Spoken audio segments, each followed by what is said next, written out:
Peth gorau mod yn athro di gweithio fo'r plant, mae bleser bod efo nhw drwy'r amser. Dych chi jyst ddim yn gwybod beth ydych chi'n mynd i gael efo nhw. Mae'r unigolion dyn ni'n gweithio gyda yn union hwnna, yn unigolion, a does dim un ffordd o dysgu i'r un plentyn, felly mae angen meddwl mas o'r bocs. Mae'n swydd sy'n newid drwy'r amser ac yn gyffroes. A nice stretch. A nice stretch there. Mae pethau wedi newid lot o ran dysgu, yn enwedig o ran ICT a beth dyn ni'n defnyddio yn y dosbarthiadau. Mae wedi helpu i plant cyfathrebu gyda'r cwricwlwm, wedi rhoi'r siawns i plant cyfathrebu, rhoi llais i llawer.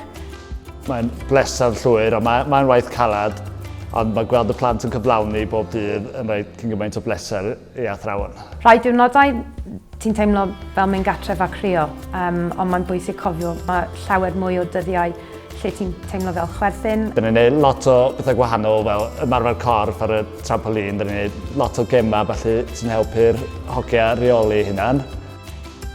Mae'n dipyn o sialens pan mae plant yn dod i'r ysgol am y tro cyntaf o ysgol arall. Maen nhw weld ti'n anodd, so mae wastad yn bleser cael dod i nabod nhw ac gwneud nhw'n hapus fel bod nhw wedi setlo yn yr ysgol. Bod pob unigolyn yn cael siawns i ddysgu beth bynnag. Ni'n gweld faint o newid fedrwn ni'n gwneud i fwyta'r plant.